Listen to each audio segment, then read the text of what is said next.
The broadcast is now starting. All attendees are in listen-only mode. Good evening, everybody. This is Brian Underhill with Coachsource, and we are so excited to have you join us tonight for our webinar with David Peterson. Just a little introductory information. The Coachsource Connect is our development community for our coaches, and it is free for all of our coaches to join and learn from great thought leaders, as well as participate in various individual dialogues and things like that. And so be sure to check our website for upcoming events. We actually, I don't believe we posted which our next events are going to be, but we're starting to plan the rest of the year of various speakers and smaller intimate conversations and so forth. So we also have a mailer planned soon where we will get you all of that information. So stay tuned for more on what we're doing at Coachsource Connect. Now, tonight, or tomorrow morning, for those of you in Asia, we are really excited to have David Peterson joining us. David is easily one of the most provocative thought leaders in the field of coaching. When I go to various conferences, he is always a top-rated speaker and one of the most interesting speakers that I hear on the path. And as you might know, he's really been a kind of a founder, early thought leader in the area of coaching. So many years ago, he headed up coaching at PDI when it was PDI, eventually becoming PDI Ninth House, which became Korn Ferry. So he was the worldwide leader of coaching services, and authored many different books and articles and so forth. He's been named as an influencer in the history of coaching by Vicky Brock, which I would absolutely agree with. And then he went to Google in 2011, where he now heads up all their executive coaching. So his proper title is Director, Center of Expertise, Leadership Development, and Executive Coaching at Google. Now, in addition to all of this, David has a couple of other ventures, and one that I would highlight is a new one that I only started to learn about late last year, which is called 7 Paths Forward. Just the number, 7pathsforward.com is the website, where he has been organizing training for highly experienced coaches to help them raise their game. And if you check out that site, you can see the trainings that he's offering, and he's got a new date or two coming as well, which looks very intriguing to have some personal kind of development time with David and his colleague who run this. So he may tell us more about it in the course of our time with him today. So that's the basic introduction. Now, you should be seeing at this point myself on camera. I'll turn mine off in a moment, but you see David as well, along with his slides. And we have a question panel here as a way for you to communicate with us. So I'll keep an eye on that for questions that you may have for him. He'll take questions along the way and certainly at the end as well. We are recording this, so just keep that in mind as you ask your questions, and we'll have that available for all of our Coachsource coaches on the private Coachsource Connect website. David, thank you so much for doing this. It's always an honor and a privilege to have you with us. So thank you again for all your support, and we're looking forward to hearing from you tonight. Thank you, Brian. It's really a privilege for me. I love this group. I love working with you. So I appreciate the opportunity to come here and talk about what I've been doing lately. And thanks for the mention of 7 Paths Forward. The site is listed here. I will share a little bit more information about the workshop, but we're offering a discount for people who hear about us through Coachsource for about 10 days following this. So people sign up, we'll give them a discount, more of that at the end. Perfect. And Brian, as you know, I've been thinking about the future of coaching for quite a while. And about 3 years ago, I started talking about what I think is modified my views a little bit on what I think the next 5 to 10 years are looking like for coaching. So I'll say more about that here. But and I think one of the hallmarks of that is this is fairly true of me, that I don't understand why people are frightened of change and the new ideas. I'm frightened of the old ones. Like, how do we get better? How do we improve? But I also think it's totally another view of the same thing. I can't understand why people are frightened of the new ideas. I'm frightened of the old ones. Totally different perspective on that. Look how it changes how you think about this. So one of the things I would like to start with is a look forward from the future, or look backward from the future, sorry. And so a pre-mortem is a way to generate what we call prospective hindsight, that we look at ourselves. So imagine 5 years from now that coaching is this awesome profession, that coaches are viewed as elite professionals, everybody loves us, that executive coaching is seen as the most valuable tool in the organization's toolkit, that we're responsible for the success of organizations. And you ask yourself, what did we do to make this happen? How did we get so good? How did we figure out how to add value? How did we get our clients to love us? How did we actually drive change and learning and growth individually, collectively, and organizationally?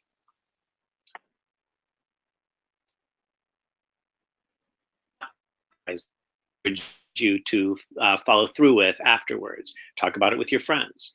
The flip side of a pre-mortem is, imagine 5 years from now that we have failed miserably, that coaches are seen as second-rate, self-serving, people who make all these promises but don't deliver, that coaches are viewed as flaky, not connected to reality, super idealistic dreamers. What did we do?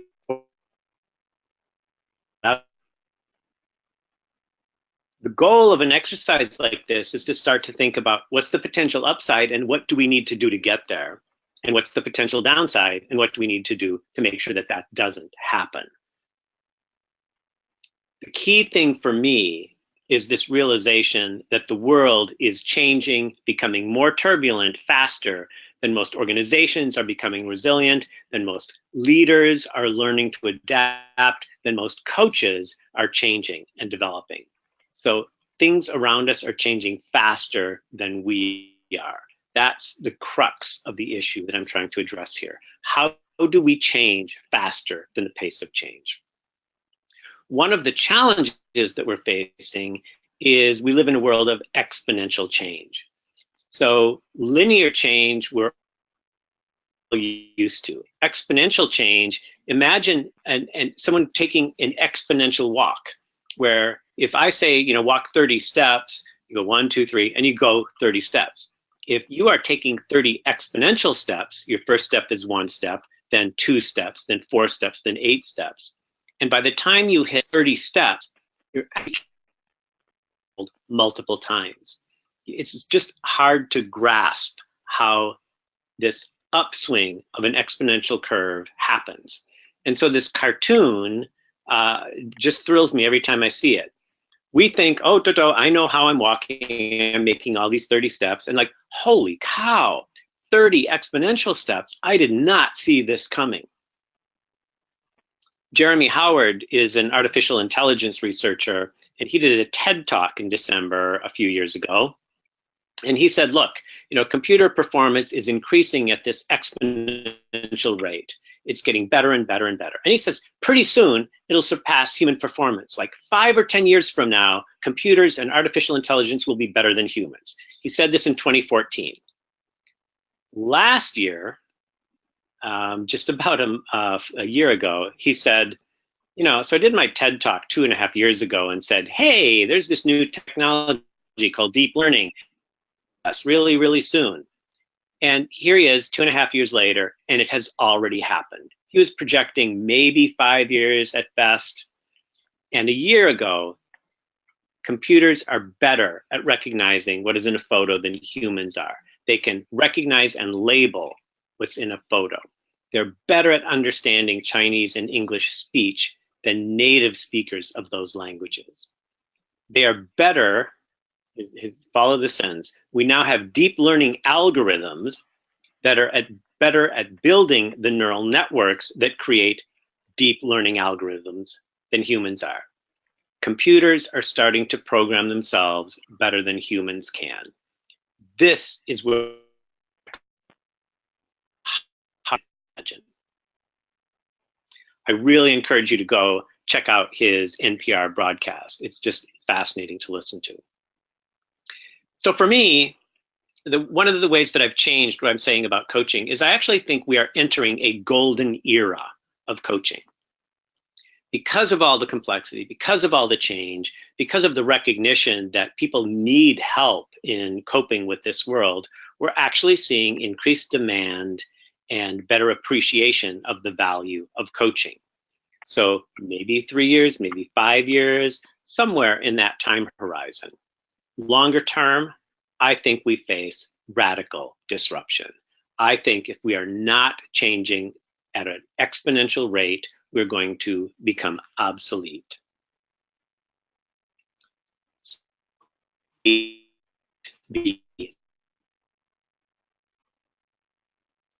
ahead of the pace of accelerating change. We need a new paradigm. We need fundamentally new ways of thinking, working, new mindset, new ways of looking at the world. And it's not about working harder or faster. It's not that same kind of path we've been on. We need to go down new paths. And my intention here is very positive. It's to make sure that we are actually investing exponentially to increase the value to coaches, leaders, organizations, and to the world. I love quotes. So there'll be quite a few as we go through this. Pessimists can tell you what's wrong with the world, but it's the optimists who set out to change it. People think sometimes my message is dark, but I'm really an optimist. I really think we can do this. I think it's going to be hard work, but we can do this if we set our hearts and minds to it. Fundamentally, I believe that we have this issue. If we are not questioning ourselves, if we are not reinventing ourselves, if we are not advancing our practice, it's really hard to believe that we will be effective at what is needed in the future. And more importantly, I believe that we need to be compelling role models of transformational development. By the way, I encourage you to keep your eye on the little tags in the upper right-hand corner. Sometimes I play around with them, but I'll go back a couple. You know, it just says imagine. Oh, look, there's an exclamation mark there around imagining the future of executive coaching. And then here, imagining the future of executive coaching. So I amuse myself by some of these things.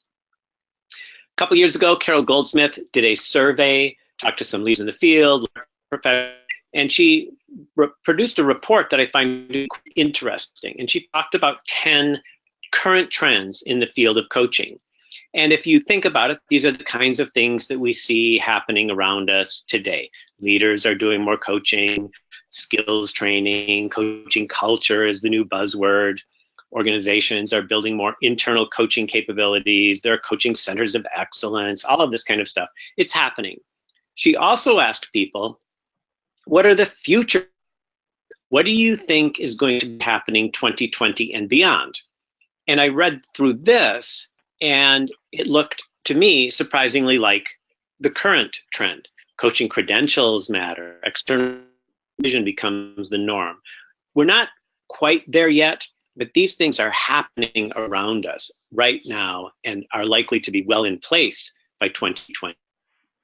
So it's not something that I think is a really forward-looking picture. So I want to shift the time frame to the next 5, 10 years and really where we're going. The other thing that was interesting to me in looking at Carol's study was the number of things she didn't mention that I think are actual trends. Supplier networks, groups like Coachsource, that are making it easy for organizations to work with one company and get great coaches. Coach management systems, augmented coaching, coaching that is in combination with a training program or with online resources. And so there are a number of things happening around us right now that are fairly important in figuring out where coaching is going. Oh, wait, I didn't want this slide here. I don't want this. Something got messed up. So what new trends, what emerging technologies, what, I mentioned I want to look. So what, here's one research study that looked at what's most likely to disrupt us, 7 disruptive technologies, nanotechnology, virtual reality. Several of these, artificial technology, virtual reality for sure, human-machine interfaces, I think are going to have an impact on the work we do in coaching. Cybersecurity, not quite so sure what the connection or impact will be on us, so we shall see. But just, I encourage coaches to pay attention to these kinds of things and start thinking about how do we learn about these? How do we begin to incorporate them in our work? Ray Kurzweil is one of the most brilliant predictors of the future. And he thinks there are 3 fundamentally transformational exponential technologies. Genetics, our ability to program our own biology, nanotechnology, and artificial intelligence. And that each of these 3 things is changing at an exponential rate. And the interplay of these as they, the introduction of new ideas in robotics and artificial intelligence, advance nanotechnology. And so forcing this accelerating rate of change. And let's take a second to talk about what do we know about chip. So just about company, telecommunications, advertising, transportation, finance and payments, almost retail, almost every industry has been disrupted or it's easy to imagine them being disrupted. Virtually not been disrupted or isn't about to be, except coaching. What's likely to disrupt coaching? When do we think that will happen?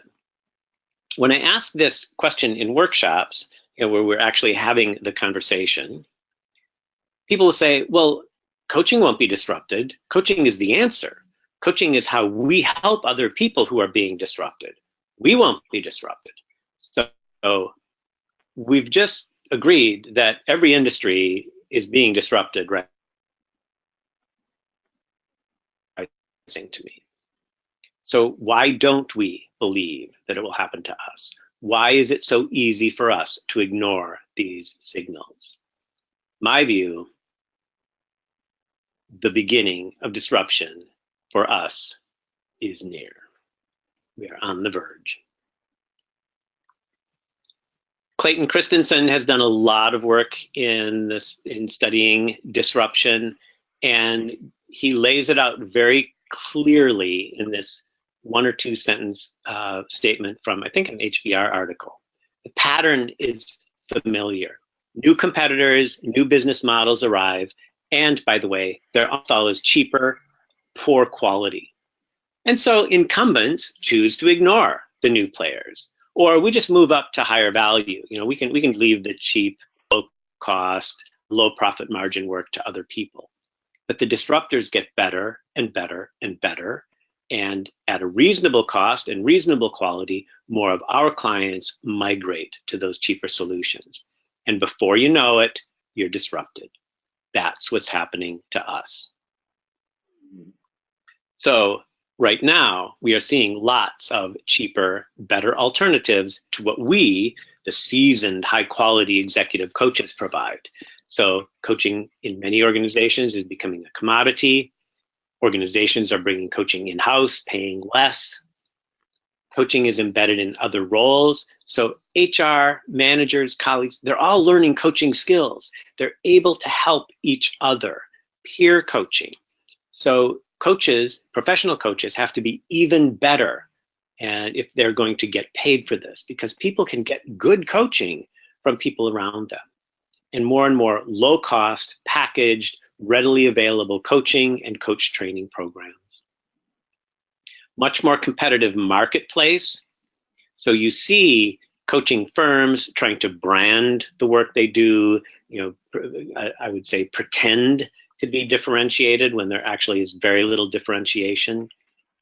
And what I would say is an overemphasis on people need to be certified, we need credentialing, we need to differentiate ourselves. I'm not sure we can do that. And one of the things that concerns me the most is the number of what I view as complacent coaches who say, I love working with smart, motivated people. They're so easy to work with. They're fun. They're the best. Those are the people who are going to be disrupted. External drivers of disruption, the nature of leadership is changing. What leaders need from us is work is changing. And if we can't answer those questions for our leaders sooner than they can, if we can't give them strong, wise counsel on how to be effective here, they're going to start looking elsewhere. Leaders themselves are getting better at learning. They're learning how to learn. They have access to tools. They can guide and manage their own disruption on many of the basic things. I don't even mention, the availability of great resources online here, but they can get information at a moment's notice. And then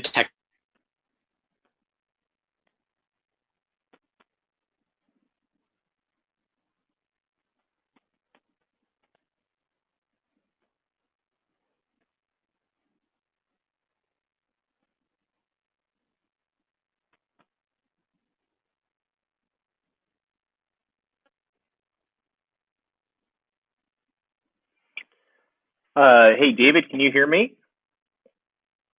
Hello, David. I have lost your sound. Advice from Okay, sound is back. Sorry, we lost sound there for a little bit, Okay. But it's back. I'm having some sound wobbling. I don't know if others are, but if that continues, we might have to turn off the video and continue audio. Okay. I'm just going to move my computer a little closer so it picks up better, I hope. Yeah, I think the sound was more just an internet thing, but yeah, it was. It's been clicking in and out a bit for me, but I don't know if it's only me or others. But then the sound went out totally, and someone wrote in. But all right, we're good. So this artificial reality, virtual reality, augmented reality, virtual reality world where they can experience things and get useful advice from artificial intelligent avatars. That is going to be a huge disadvantage to coaches who are offering something very similar, but artificial intelligence and augmented reality is available 24 hours a day, and it's not judgmental, and it has access to all kinds of knowledge that we don't. So it's more available, it's cheaper, it's not judgmental. How do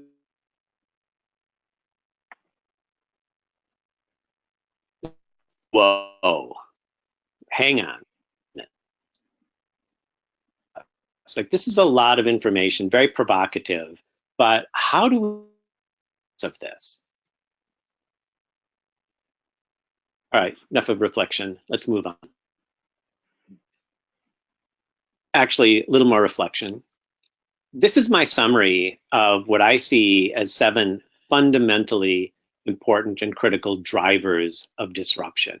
So I've mentioned all of these kinds of things, but this is what I'm betting on as the 7 things that we will look back on and say, yep, each of these drove significant disruption in our worlds. Brian, I'm going to go through a couple more slides and then let's take time for some questions. Okay, great. ways of thinking about this world is that we don't need to plan for disruption in everything. So in areas where the environment, and it may only be stable for 2, 3, 4 years, whatever, but where things are stable and predictable, we should just optimize what we're doing, get good at it, make it as cheap and effective as we can, and take advantage of it. But in VUCA environments, where things are volatile, uncertain, complex, ambiguous, changing, we need to get better at sub-optimizing our current performance and taking risks, trying new things, experimenting, investing in learning to optimize our flexibility and optimize future performance. This is actually hard. If we're going to get comfortable with complexity, change, chaos, all of these kinds of things, we need more experience. We need to seek the DNA of VUCA, the diversity, novelty, and adversity. So as coaches, and as coaches helping our leaders, how can we gain more experience with diverse populations, diverse situations, new experiences, people and situations, and even adversity? It's hard to offer, but don't shy away from it. So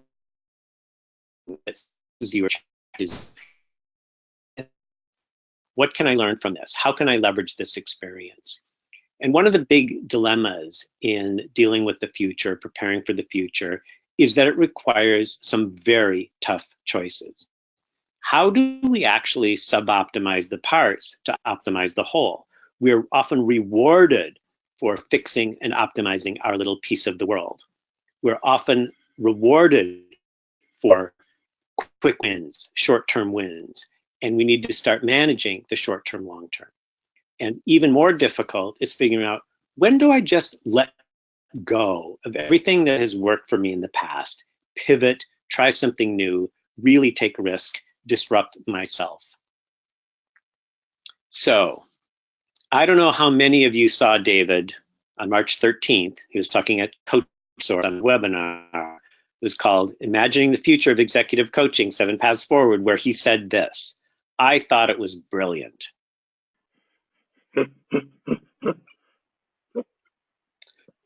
Thank you, Brian. Yep, that was a great comment he made. And so, fundamentally, if we are to have a better future, we have to act differently and disturb the present. So, let's stop. Okay. David, we missed something a little bit ago. One of our coaches in Shanghai, there was someone who was thinking deeply about the future. One of the slides way back when, and I thought it was Carol Goldsmith, but maybe I missed one of the names you were mentioning way back when at the beginning. Carol Goldsmith was one of the people I was citing her research. And there was there a different name as well, a male who thinks deeply about the future that I'm forgetting? Oh, yes. Now I'm just blanking on his name. I'm zipping back here. This is terrible. I have these books on my shelf. There we go. Ray Kurzweil. Kurzweil. Kurzweil. He's written a number of books. Several of them are on my bookshelf, but I'm not seeing them right off the bat. Yeah, he's legendary. You one slide, Pat Obachowski is asking about a slide where you refer to the term talent concierge, and she wants to know more about how you define that. That's on the slide of trends that I see that we're not really talking about. A talent concierge is someone in an organization who helps you do your development planning, helps you find the right kind of experiences that you need to develop, who consults with you on programs that you might take, or even if you should use a coach. But it's someone who really helps you think about how do you find the right kind of development experiences and learn from them over a longer period of time. So it's the white gloves kind of view of getting development consultation. Mm-hmm. Got it. Great. We can take other questions. I don't think I see any more on the chat. Let me just look. Okay. I'll just keep going, but please send in your questions to Brian, and we'll come back to them in another. Here's one more again from Pat. Do you really see performance-enhancing drugs becoming a legally accepted disruption in organizations? Exclamation point, question mark. They're in use right now. There are memory-enhancing drugs that people are using right now. There's this thing called caffeine. I'm not sure if you've heard about it. It's a performance-enhancing drug that is used significantly, according to my sources, in organizations today. So ranging from caffeine, and other stimulants that are legal today, to some of the drugs that are being experimented with, particularly in the military, where they're looking at how can people stay awake for 22 hours a day with no decrements in performance.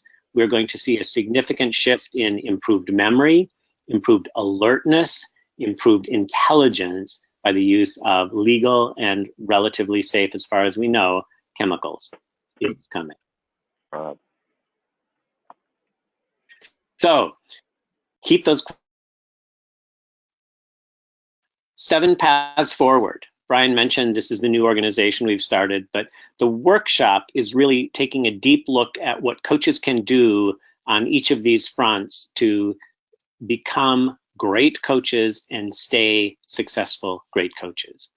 One of the paths forward is figuring out how we stay ahead of the market. So one thing coaches can do is go work with clients, go work with the most difficult clients you can on their most complex, difficult needs. Find the clients that are not getting their needs met by average coaches or good coaches and go work with them. Find clients and companies that are doing the most difficult, complex work. Go help them.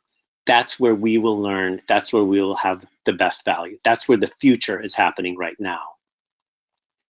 Second, getting serious about true professionalism, which means to me putting clients first. I'll say a little bit of each of these on subsequent slides. Third, we have to continue to get understanding the art and science of learning. How do we help people learn and develop faster? It's the nature of incremental learning, but how do we get better at transformational learning? How do we help accelerate that? Right now, it takes years, and we don't understand exactly how it happens. And I think if we're going to live in a world of exponential change and radical paradigm shifts, we're going to have to figure this out. This one should be fairly obvious at this point, but embracing these emerging technologies, being early adopters so that we can incorporate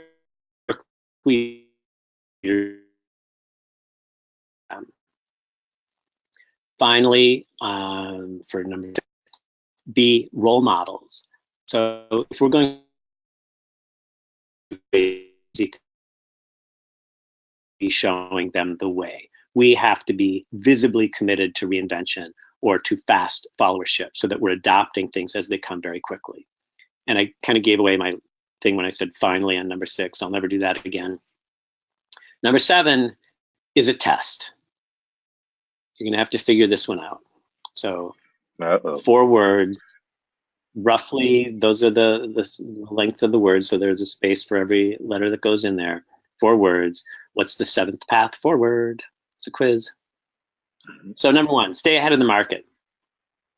There are so many different solutions to current needs. Find new routes. Don't stick with the tried and true. Help your clients with the toughest challenges. Find new markets. I mentioned this. But really invest in learning. How is leadership changing? what really contributes to leadership performance. We have to figure this out and stay ahead of our clients. And helping leaders get better at building. Imagine we could help leaders build versatile, adaptive, agile organizations. Huge challenge for us, but the coaches and consultants who figure this out are going to do really, really well in the coming future. Speaking of the future, we need to get better at anticipating problems.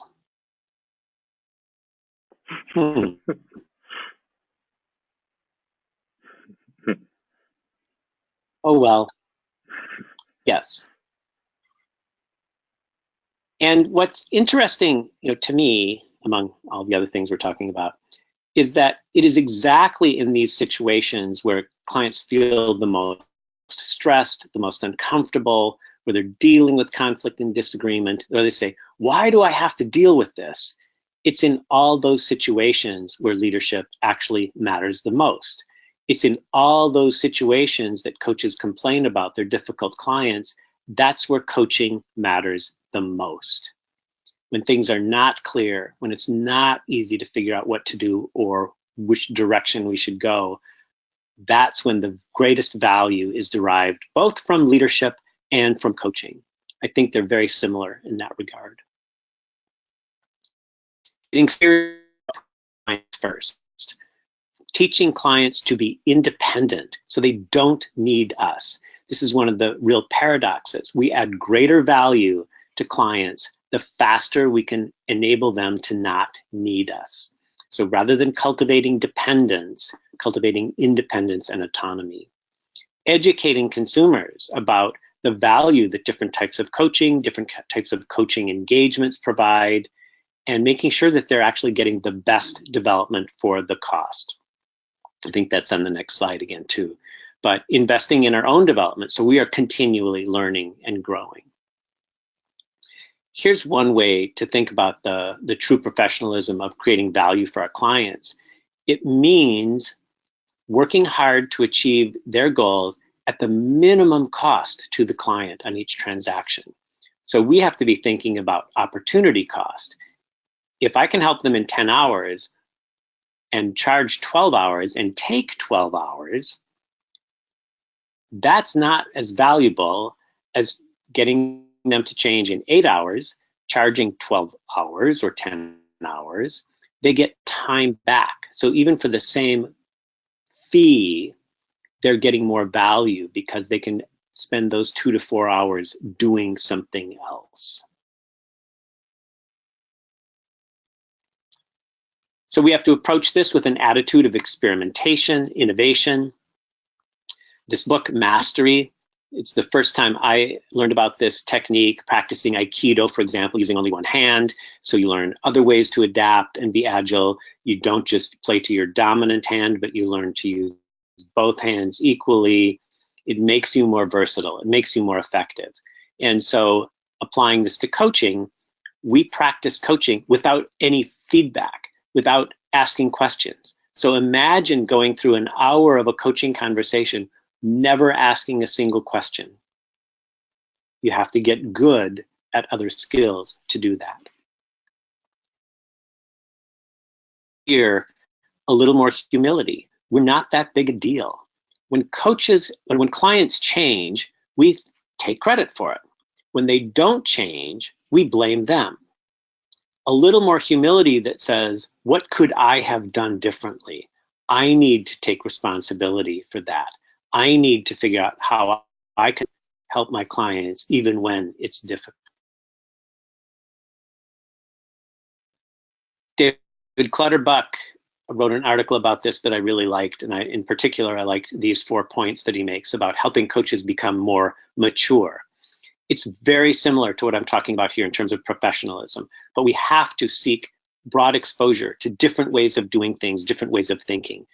Try out new ideas and engage our clients as partners. Let's try this together. Let's experiment as part of being role models. Individually and collectively, working with our clients, working with our colleagues, how do we use this stuff? How do we improve? And then finally, engaging with a very deep of this. what am I missing? What areas do I really need to get better? Crutches have I over-relied on in the past that are limiting my learning? The third aspect, getting better at understanding how people develop. There's so much research that shows that coaching works. I've done some of this. I've summarized these. I've done a lot of articles and presentations on research. Yes, coaching works, no question. It provides huge value, huge impact, but we don't know why. We don't know what approaches work best. So most things work pretty well, but that's not an adequate understanding of the science of coaching. We have to get better at understanding what really works best and when.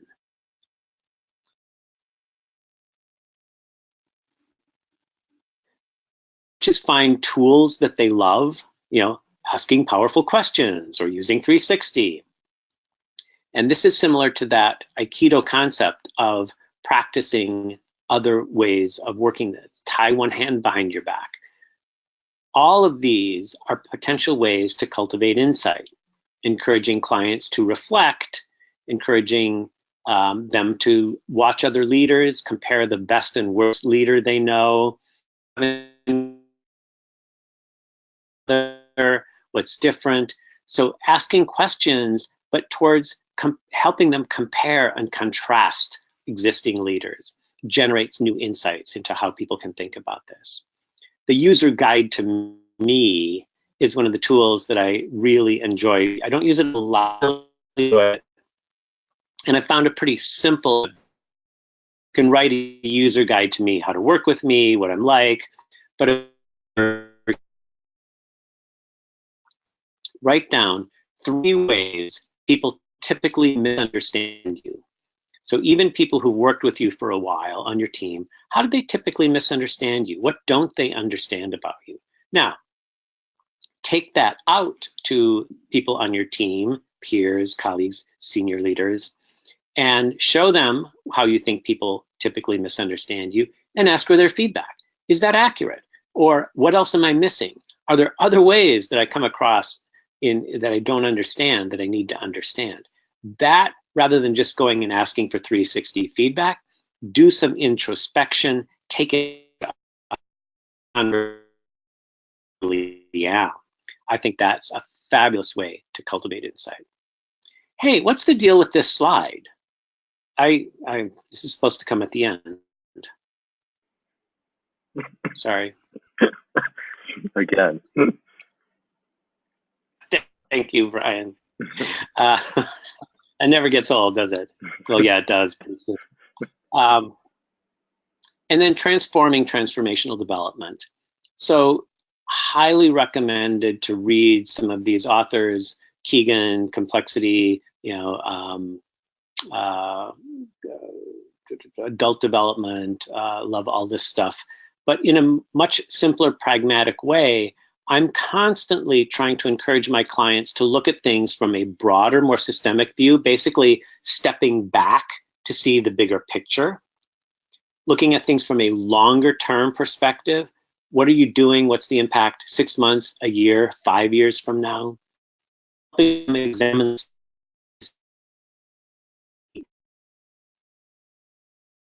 text, interdependencies, just features, but really see how things relate, grappling with polarities, dilemmas, paradox, all those cool things, and take a more expansive view of what we can accomplish, like really cultivating positivity and optimism about the big things we can do.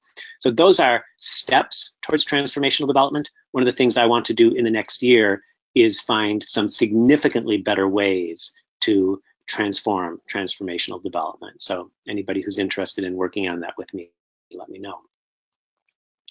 Here's one picture if you're of how people can handle complexity. And the socialized mind can deal with a system, and they're true believers. So they find a truth, they love it, they think that they want to fit in, they want to align, they want to play the right game. Self-authoring, a higher stage of development in some perspectives, they start to step back and say, well, there are many paths to the truth. So we have to figure out our own compass, our own framework for making decisions. The self-transforming mind can step back and look at things from a very meta perspective, including contradictions. And they tend to,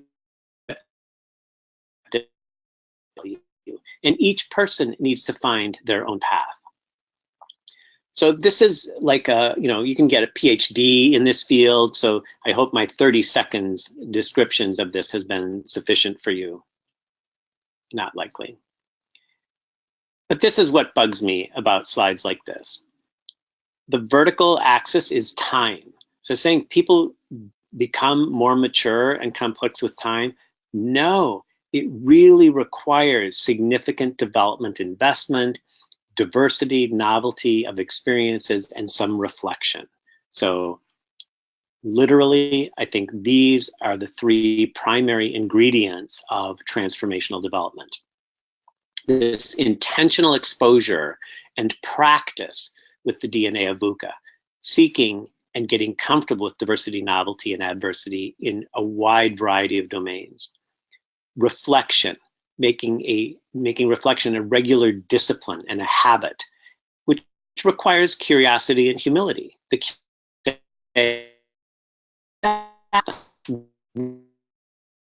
What am I missing? And the humility to say, I probably am missing something. I probably need to find a better way. And then engagement with other humans, a sense of community, support, acceptance, encouragement, dialogue and discussion with people, debate. Coaching and teaching other people is a way for us to step back and think about, what is it that I'm trying to teach? What do I actually know? How can I transform my knowledge to someone else? So cycling through new experiences, you reflect, you engage in discussion and teaching with others, you seek new experiences. So working through this kind of process, the more intensely you focus on this, the harder you invest in stretching the path.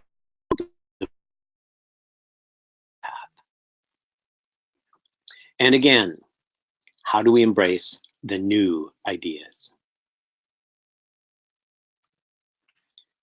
Including emerging technology.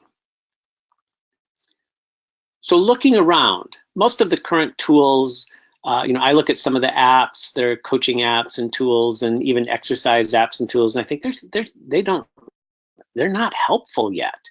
But these are the disruptive things. They're kind of expensive, they're not that good, they just do one function, but they're going to get better, and they're going to get better, and they're going to get better. So I'm trying to on, do I actually want to start incorporating this into my coaching? And so this question of, how do we adopt the technology, and how do we focus on what we can actually do better than the technology and make sure that we're optimizing that? And this notion of commitment to reinvention. I want to find a better example, but for a short, simple perspective on this, I find this very useful. President John F. Kennedy was talking to a janitor at the what is it? They've changed their names several times. Cape Canaveral Space Mission, and said, hey, "Oh, sir, what's your role here?" And he said, didn't say, "Oh, I'm just the janitor." He said, "I'm helping put a man on the moon." And I bet if you asked a janitor today, they'd say helping put a woman on the moon as well. But that kind of sense of really knowing, why are you here? What will inspire you to reinvent yourself? Seeking new ideas and experiences and continually experimenting so that we're figuring out new, better ways to do things. James Altucher, really, really interesting guy, great blogger, fascinating ideas. I don't agree with everything he says, but I think that's not the point. It provokes new thinking. But he wrote a blog called Why Today is the Day You Have to Reinvent Yourself. Because the entire economic framework is shifting. How you do it, find mentors, find the next generation, find friends. He calls this your scene. Have a good scene. And now is the time. Tomorrow's too late. Yesterday was too early. Do it now. That idea I really like. Tomorrow, too late. Yesterday, too early. Now is perfect. A few years ago, there was a documentary on Michael Jackson, and they reportedly found this note in his handwriting that had been undiscovered for many, many years. But I love this. Had #1 hits, really a superstar. And then in his teens and later started declining in the public eye. And he just said, okay, I am going to reinvent.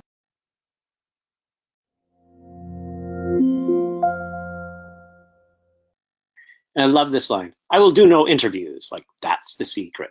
But I will be magic. And he did it. He put his heart and soul into it, and he became the #1 performer, one of the greatest legends of all time. It's just amazing what he did. But he set his heart and mind to it.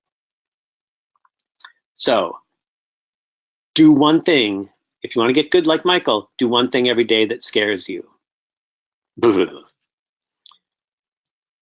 Puppies. Whenever I get scared, I like to think about my puppies. And this is a picture of our puppies on a walk up in Calistoga in California with air balloons in the background. Fall, what a beautiful season. Always brings me peace. Sorry, I got distracted there. What were we talking about? Oh, yes. Yes, we need to do scary things. And we also need comfort. We need both. If we're going to build resilience and confidence, we have to get experience with that. But we have to have safe places. We have to be able to step back and restore ourselves. Here we are, 7 paths forward. And path 7, create your own path. You can do all of these. You like that? You can do all of these things.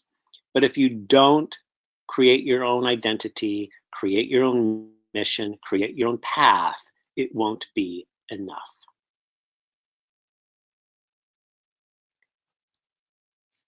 If you don't risk anything, you risk even more. And we're near the end. A couple more slides, and then I'll open up for another question or two. Anita Roddick says, first you have to have fun. There has to be some, this is, the puppies and the house in Calistoga. You have to have fun. You have to have meaning. You have to bring love. That's what this is all about. You have to bring the love to your work, to your life, and then you have to have the courage to go in the opposite direction. You have to be willing to look at things very differently and make the difficult choices. I think this is a wonderful little formula. There he is again. This time he's in the right place, right where he belongs, near the closing slide, just to remind us. But what do we need to do now? So we don't have a lot of time to get into this, but I encourage you to come back and ask yourself, what can we do? Where will we disrupt ourselves? What will I do differently? And in fact, I have an assignment for you. Fill in the blanks. Create your own path. Start now. So Whitney and I did a presentation together that I thought was a lot of fun on disrupt yourself, and we kept disrupting each other's talk. So it's from the Institute of Coaching. It's been recorded. I think it's available now to watch, but it was a lot of fun. So my second to the last slide, just to let you know, we're doing a workshop on great coaching in San Francisco, May 2 through 4th. We're offering a discount to folks who are on this webinar if you register by March 23rd. If you have any questions, please feel free to reach out to me, let me know. You can go to the website and get more information.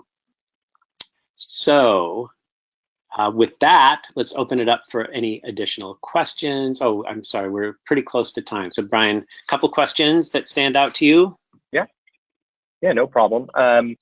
We have one from John Cooper in Chicago. He says, for an external coach, what couple of technologies would you recommend for us to adopt or experiment with? Hi, John. I would look to the sports and training devices. So there are a number of apps that will prompt you to exercise, that will set increasingly difficult goals for you, that will monitor heart rate. So the physiological monitoring, the habit setting, the prompts, the tracking. You can compare how you're doing, you can measure progress. I think that's where the best innovations are happening right now in devices. I think that's where we're going to start. We're using one of those, going, hey, wait a minute, I could use this with my clients. So that's the main place where I actually see things getting more and more useful quickly that will migrate to our world soon, I believe. Mm-hmm. Jackie Sloan, also in Chicago, is saying, you've given us a lot here. What's made the biggest difference that you've seen? So in your role and given this presentation, what is it that you could share about what you are doing personally?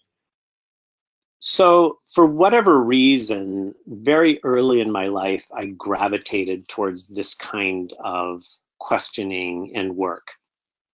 And one of the significant experiences that happened to me was I found myself getting tired of my clients. Like, you're just saying the same thing. I've heard this before. And they're like, no, my story is unique and different. And I'd say, oh boy, I heard this 20 times last week. I know exactly how this is going to play out. And I got very frustrated with how slow they were. And I started thinking, wait a second, how can I help them move faster through this? How can I make them feel heard and understood faster? How can I make this more rewarding for me by getting to the point faster, by helping them with the real work faster? So I started experimenting, and that worked really well for a number of years. And then again, I started thinking, okay, what's next? And I started introducing this rule that I would try one new thing in every single coaching conversation that I had. So for many, many years, I would try one new thing, sometimes very thoughtful and systematic, like I'd experiment with something intentional for a while. Sometimes I'd be halfway through and say, oh, I didn't come in with something. Okay, I'm just going to be silent for 2 minutes. No matter what they do, I'm just going to be silent and stare at them for 2 minutes. No questions. They ask me a question, I'm not going to say anything. And I just experiment with goofy little things like that. And I learned, among other things, if I'm silent for 2 minutes, even if they ask me a question and I just stare at them, they think, oh, David's super wise. He's trying to get me to come up with my own answer. Oh, he's awesome. Ooh, he's putting the pressure on me. And, it didn't always work that well, but more often than not, I found that some of these goofy things actually work. And so now I can leverage 2 minutes of silence if I need to, or I can leverage interrupting people repeatedly if I think that will work, because I've experimented with those. So I encourage you to continually try new things. Figure out how far to push, what level of risk you're willing to take, but making that a habit. It's one of the best things I've done, and I think it's really one of the paths for each of us. Let's try one more question. Yeah, someone was Subhash in India is actually asking about the user guide to me, and he wanted to know more about that. You can Google user guide to me. A few people have really interesting blogs on that. And some of them are quite detailed. I've seen 20-page user guides to me where people talk about how I like to have meetings, what you can expect of me, what I value, what I care about, a little bit about me personally, how to be successful in my organization. So they're very detailed. But really, the fundamental issue is, how can you make it easier for people to figure out how to work well with you? The pitfall to watch out for in asking a leader to do a user guide to me is, I have seen leaders who say, okay, Brian, here's the user guide to me, figure it out. Mm-hmm. And instead of saying, like, I know I can be difficult to work with, so I'm really trying hard. It's like, I'm difficult to work with, your job is to read this and figure out how to work with me. So it's that kind of putting the onus on others, not good. Making it easier for others to work with you by giving the insider tips, very useful. On that note, Brian, thank you once again for being here. Thank you, all of you in the audience. Really, really pleased. Thanks for your questions. Thanks for joining us. It's always a pleasure. Glad to be here. Feel free to contact me at David Peterson at 7 Paths Forward if you have any questions or want to come to our workshop. Yes, awesome, David. I've seen you speak so many times for us and in other places. And each and every time it is something fresh and new. I know you do that on purpose and gives us a lot to be thinking about. And I think as a profession, we really need to be paying attention to how do we become a real legitimate profession that's here for a long time. It's not just a fad, you know, and I think a lot of us want that of this profession. So thinkers like David are so vital for us to learn from. So thank you so much for that. I encourage everyone to check out 7 Paths Forward as well. And then stay tuned. We'll do a newsletter soon with some of our upcoming next speakers up ahead as well. So we encourage you to keep taking advantage of these learning opportunities. With that, thank you, everybody. Have a great evening or next morning, and we'll talk to you soon. Thanks again. Thanks, everybody. Bye-bye. Thanks. Bye-bye.